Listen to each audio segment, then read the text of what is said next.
Hello, welcome to DIY for Beginners, part of the DIYB group of videos. This is episode 5, repairing or replacing a light switch. Warning, safety reminder. This video is for entertainment purposes only, not for demonstrational purposes. Hire a licensed electrician. Do not do this yourself if you're not licensed.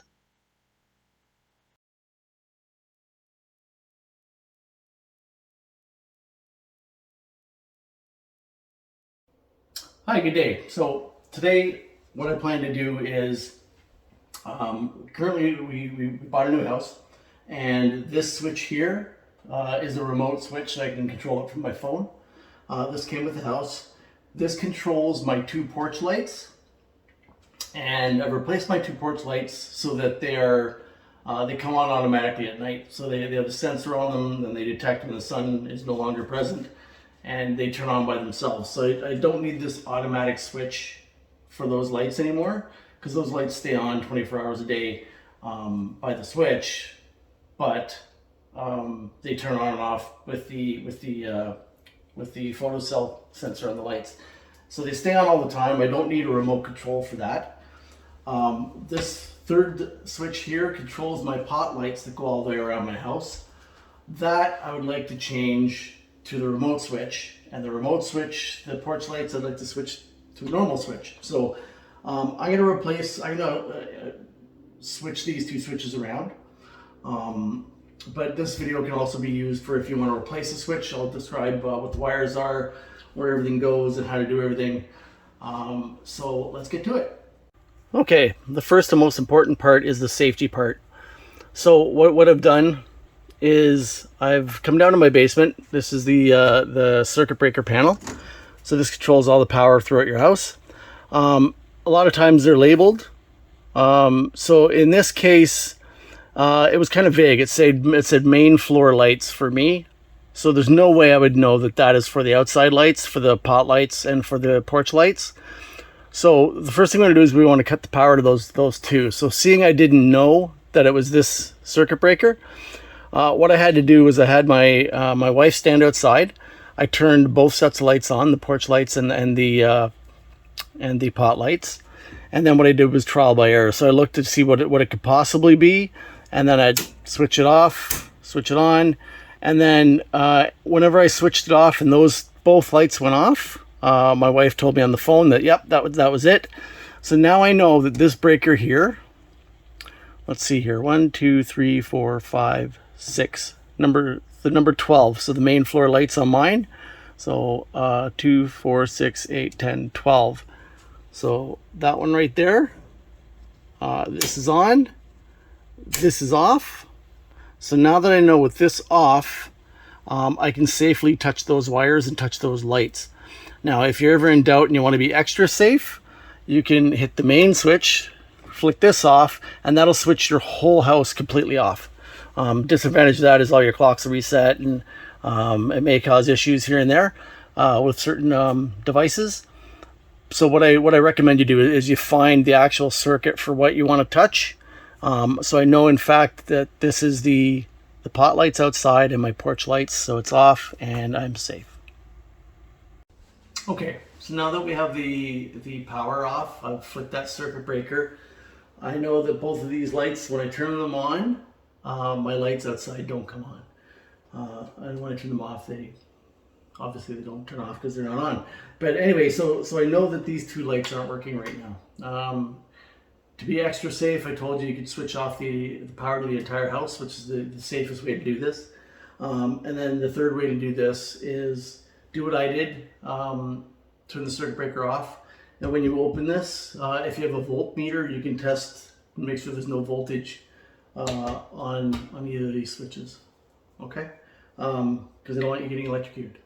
Okay, so I've said my warnings. I know for a fact I've got no power going to these switches, so we're good to go.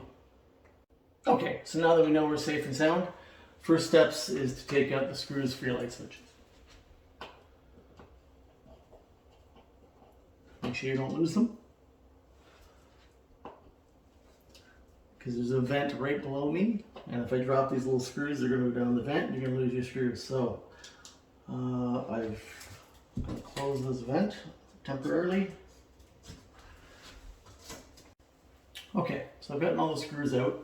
Next we want to pop this plate off. Don't go ripping it off. You want to do this carefully because sometimes it attaches to the tape.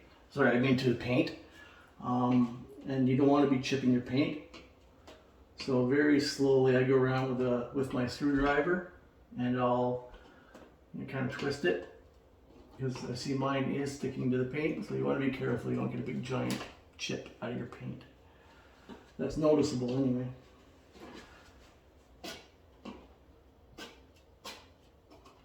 There we go. Okay, so all these chips were in the inside. That was kind of expected. Okay, so now that we got our faceplate off, we can continue to take our switches off. So first I'm going to take this switch off.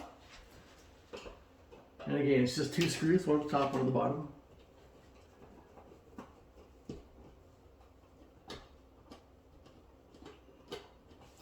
So this is a remote switch.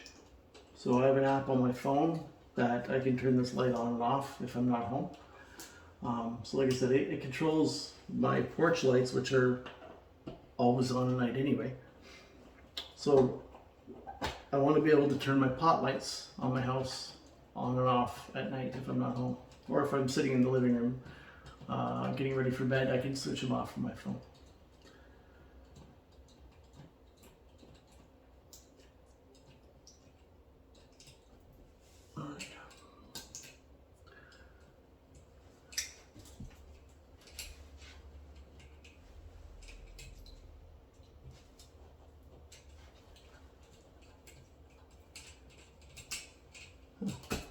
There we go. Now, so this pops out, and then you'll see 3 sets of wires. Okay, so right now we've got 2 black wires and a white wire. Okay, you take a look at our wiring. It looks kind of scary when you first look at it. We have our lead line. Okay, this goes up to the lights. So that's our lead line. That's one of the power lines. This here is a neutral line. This white line I'm going to keep in this switch because these other 2 switches we have.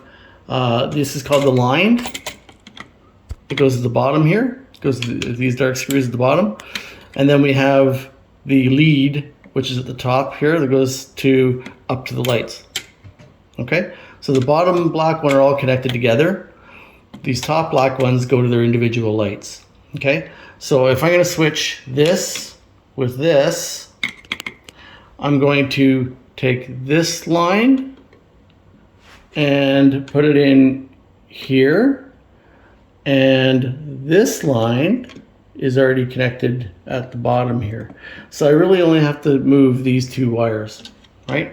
So I'm going to take this wire off, this lead, and switch it with this lead. Okay? The bottom wires are all, the bottom ones are all connected to each other, so it doesn't really matter. I don't need to switch those around. But I'm gonna change my lead wire. Okay, so that's the wire that goes up to the lights. So this wire here currently goes up to my pot lights. I'm going to put that here. And this wire here goes up to my porch lights, and I'm going to put that here. And that should change the switches. Okay, so I've loosened this screw on the side of this, and this wire pops right out. Sorry. This wire was in here. I loosened the screw on the side, and that wire comes right out. Okay, same with here. I loosened this side here, and this wire came right out. Okay, so I'm just going to bring this wire over here, put it back into where that one was. You see that? My hands are getting kind of in the way here. And then simply screw it back in tight.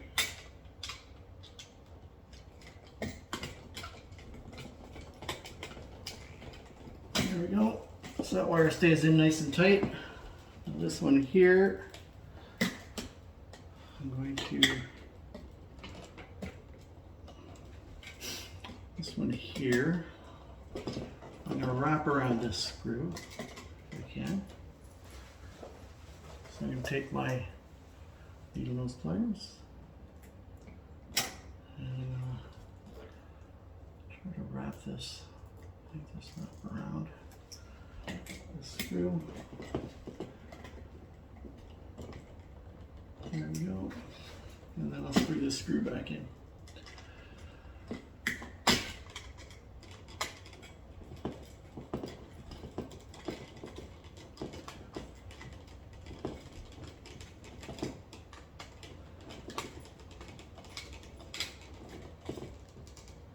Okay, so all the wires hooked back up again. All I did was I switched these two around from my original porch light to over here, and my original pot light over to here. Okay, now before I wrap everything up, I'm going to make sure nothing's touching, make sure I haven't moved any wires, make sure there's no bare wires touching anywhere, nothing's come apart, and nothing's touching any other metal in this. Okay, so now I'm okay. Ordinarily, you can put this back together, make sure everything's not touching, put it back together, and then test it out. I'm going to leave this open because I've learned from the past that if I put it all back together, Murphy's Law says it'll stop working, or it won't work for some reason, and I'll have to take it all off. So what I'm going to do now is I'm going to go downstairs. I'm going to turn back the power, turn back on the power, and then I'm going to go outside and see if this starts controlling my pot lights, and this controls my porch lights. So I'll be back. Okay, perfect. So I've flicked the fuse back on. I've checked the lights outside, and success on my first try. I like it when it happens that way. So one switch, the remote switch actually controls my pot lights now. So if I'm out and I want to turn on my pot lights, I can turn them on or turn them off. Same when I go to bed, I can turn them off if I want to turn them off remotely. And then the other light, which stays on all the time because it's controlled by photocell, are my porch lights. So they can stay on all the time, and I don't need to access those remotely. So there we go. Really, really simple in this case. Just switching the wires around. And now I'm going to put it all back together, show you that I've put it all back together successfully. The only key thing to remember when you're putting it back together is to, again, make sure none of these grommets pop off. These here twist on to hold wires together. So if one of these pop off and you have bare wires showing, you don't want that, because it could touch a ground in here, it could start a fire. That being said, technically you should be having an electrician do this. Okay, a certified electrician. I'm just showing you how they do it. So make sure nothing pops off, make sure there's no bare wires exposed, and when you push everything back in, screw everything back in, make sure no wires pop off or are left out in the open. Make sure you examine it really well before you put that final faceplate back on, and we'll go from there. I'll put this back together and come back at you. Okay, so there you have it. I've put all the switches back. Faceplate just slides back on. I've double checked all my wires underneath to make sure there's no wires touching anywhere. And now we're just going to put our faceplate screws back in and we're done. I've tested it out, everything looks fine.